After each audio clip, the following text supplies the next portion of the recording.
So time has come again for another album review, and as you can tell by the title, we are going to be reviewing Young Wicked, the Mixtape, Volume 2, which, pretty cool. I'm excited about this, and I know some people have a problem with the BS and the beef and whatever the fuck you want to call it, so if you're really butthurt about that, honestly, just click off if you feel like it. If you don't really care about the beef, you're welcome to stay, because this review is non-biased. It's going to be basically, I am examining it just as the music is. I'm not going to pull sides or favorites or anything like that. It's pretty much if the musical, quality is there. If it's good, it's good. If it's bad, it's bad. That's how I am going to be reviewing this. I'm not going to be like, oh, well, he did this however many years ago, so it's a 2. No. We're going to, look at this fair, as we do with every single album, because everyone deserves a fair shot at making good music. I did plan to order the CD, but had car shit happen, so we're listening to it digitally, and I'll pick it up later on. Either if I see them come around on tour, or I'll just order it. Either way, I'm going to get my hands on this. First thoughts after listening to it, because I wrote that first blurb before, and then this is after, it was not that bad of a record. It's, I'm going to say a couple times throughout this, there are songs that are out of place.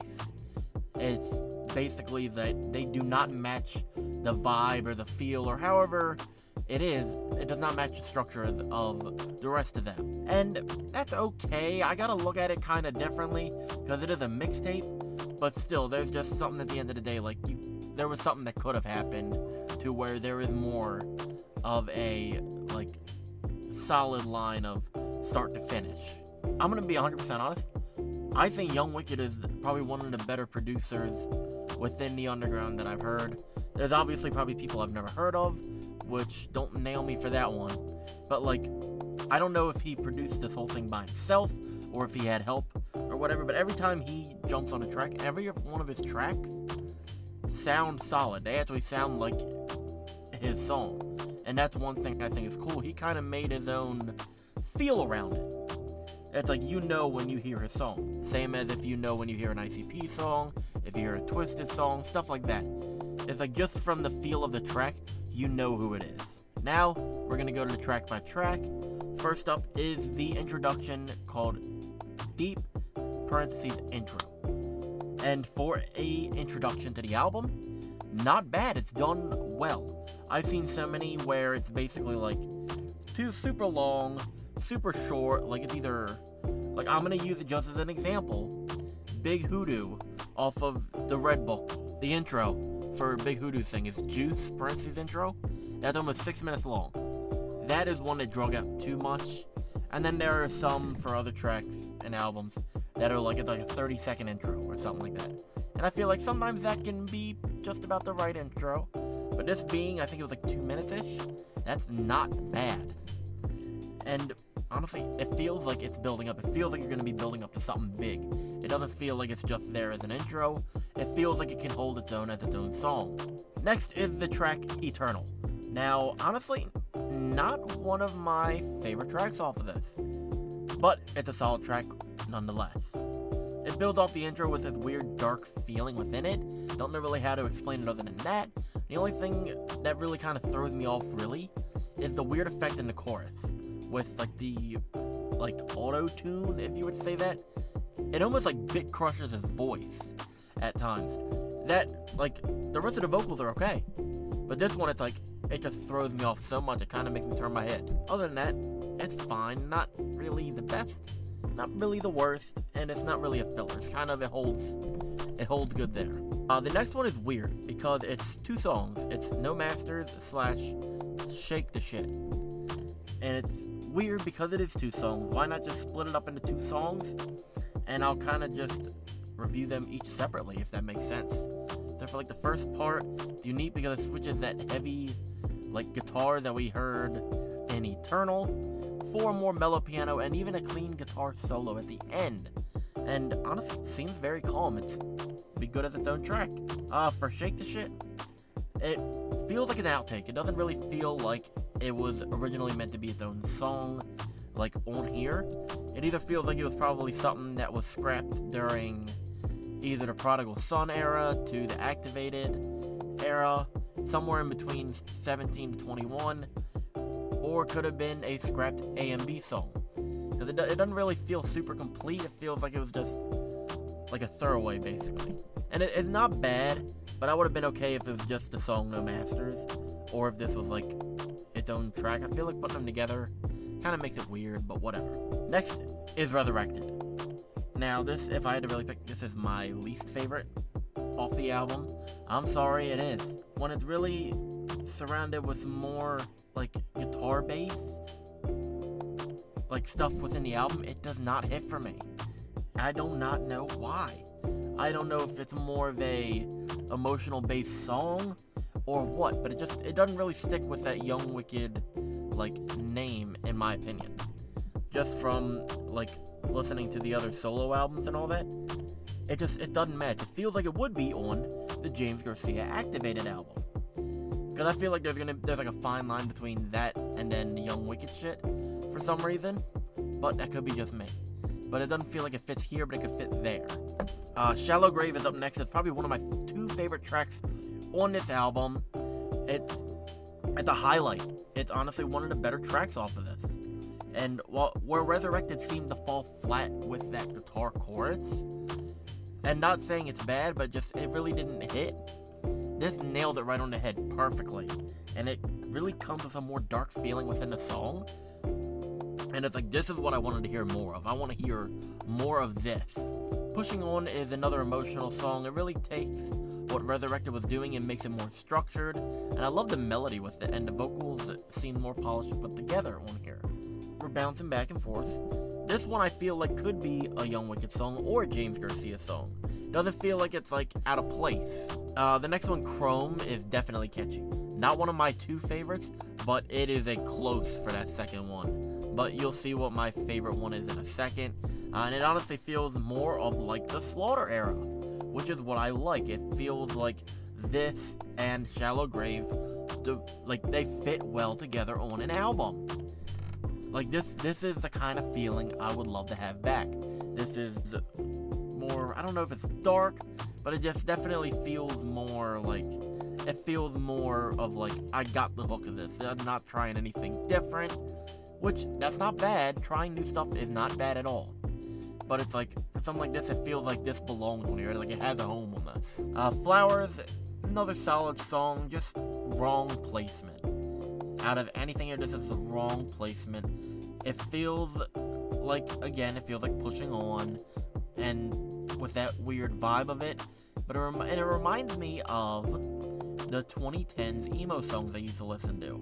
For some reason, I do not know why, but it's like, it's just, when you listen to the chorus, it takes me back to bands like, if I can remember it right, what the hell was I thinking of? Like, it feels like it's something out of Motionless in White. What the hell was the other one? Follow My Lead, is that the correct one? Or even, like, Snow White's Poison Bite, kind of. It's like those three bands that kind of, like, feels like the chorus could be something from that. But, not bad. But just, again, another one out of place. No Slackin' sounds, honestly, somewhat familiar. I don't know if it was another, like, Juggalo song, or if it's a more modernized instrumental with it. I do not know. I genuinely have been, like, trying to think of this for the past couple of days. I cannot put my finger on it at all. But, again, not special by any means, but it's not bad. It doesn't really feel, it feels like it's borderline filler. But it feels like a Young Wicked song, in my opinion. It matches. Now for the song Crucifix.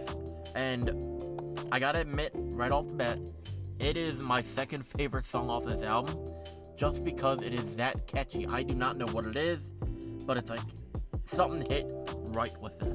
I'm just gonna say this straight up. This is probably the closest thing we will ever get to a proper diss track for the beef, or whatever the hell you want to call this little feud that has basically kind of like separated the Juggalo community in some parts. This is probably the closest we'll ever get to like a proper diss track, something like that, and you can tell that right off the bat with this one. But it's so good. There's no, like, again, this is another one that it feels at home. it feels like it belongs here. And honestly, it feels like it's out of the Slaughter era. And in my mind, like with how it feels. And what's odd is, I think personally, it does throw back to the song Kill 'Em All off of the album with the last verse. It sounds very kind of similar to like the pre-chorus part where he goes fast on the song. I do not know what it is. Something in my brain just kind of like ticked when I heard it. I'm like, oh, structure-wise, funky drum and bass line, really good with how it all kind of lays out, and it doesn't really overtake. It lets the vocals hold the reins basically, and I feel like for a song like this, it needs to. It can't be falling in the back. It needs to be more up front. Now I'm just waiting to see what people think of this, because I'm recording this March 31st. You'll probably see it within the coming week.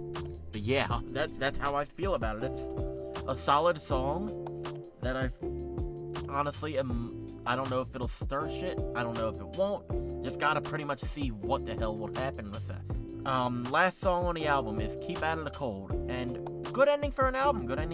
I'm gonna talk about the positives first before I get into the negatives. Which, pretty good. Good guitar. I love the solo thing on it. The vocals, while they use distortion, I feel like they're not used as annoying as it could be. It could have been a lot worse, and I feel like right now, it's good. It matches well. But here's where I'm going to get into it again. Like I said with the James Garcia comments before, this does not feel like a Young Wicked song. It feels like a James Garcia song. And what's even weirder is, the last song on Activated, Feel Alright, if you switch that with this and put Keep Out of the Cold on Activated and Feel Alright on the mixtape, that would have made it so much better. I feel like those two songs complement the opposite albums, like better than their own. Now for the ear appeal. If you still don't know what it is by now, go back to the Obliteration versus Odyssey, where I first coined this, and you'll see what I mean.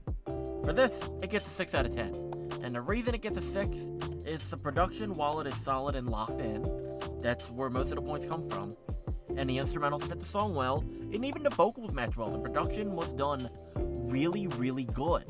But the problem is, the structure is so far off that it really gets the playability, like, it knocks all the points off. And while it is a mixtape, I will give it that. It is a mixtape versus a album, even though it's pretty much kind of like the same amount of songs and shit like that. There should always be some sort of construction within a album. Mixtape, EP, even a 2-track single, whatever the hell. There needs to be some sort of structure with it, or else it just doesn't make sense. Going from these dark, horror-core, bass, whatever the hell you want to call them, songs, and then go into emotional stuff within the next track, you can't do that. It's like putting, like, Suicide Silence's The Black Crown album with Pecker Dunn's Introducing the Pecker. Like, you can't put those songs next to each other. I hope that example kind of stuck for some people, because I just threw out the two most extremes in my discography catalog, or whatever the hell you want to call it. But that's what I mean. You can't put two different extremes next to each other and have it hit every single time. I don't think there's really a band or an album that does this. That's not a compilation album. With compilations, it's different. It's picking pieces. For a structured album, you can't. That's kind of why Dark Side of the Moon by Pink Floyd works so well. I'd even say David Bowie's Ziggy Stardust is another one that's a 10 out of 10 in my book, but that structures really well. Stuff like that would not hit the same if the structure was out of order. If there was anything different, if there was that, like, vast of a change. Like, the playability-wise, I feel like this one's gonna be like the Bones one. It's gonna hold for about a month-ish, and then it'll eventually just fade out, and I will visit it at a later time. Which isn't bad, but again, while I feel it's a solid album, like a different track listing, a different structure, it would have probably bumped it up a bit more. It could have been like a 7 or 8. But as it sits, that's how it is. Now for the overall score, it's a 6 out of 10 again. For the complete thing, and while there's a ton of hits, there's a good amount of misses that affected the album overall. And I feel like they were misses, again, because of structure. But at the same time, it feels like some of them were kind of put there that shouldn't have been put there. But overall, nice album. I will be still picking it up just to complete my collection because that's who I am. Pretty cool. I am excited to either see a new Young Wicked album or a new Axe Murder Boys album. A James Garcia album, okay, I can get behind it, but not really too hyped about it. Activated was alright, maybe had one or two songs that I insanely enjoyed, but the other ones are kind of forgettable to me. But that's how it is. Some stuff hits, some stuff doesn't, and at the end of the day, we just gotta take what we get. So that'll do it for today. Let me know what your favorite song off this album is, or what you think about this album, because I would love to hear your guys' opinions, and what I should review next within, like, the underground Juggalo community. I'm always looking for that stuff, even though I want to do stuff outside of that. And there is a big Juggalo video coming, I would say within the next 2 months. Like, I did not expect it to take this long, but I've been working on it since December, and I'm still not done. It's that big of a theory video, and I want to be sure I am locked in with what I'm saying so I don't sound crazy. But yeah, that'll do it. If you liked the video, let me know down below. Like, comment, subscribe, share, do it again. See you in the next one.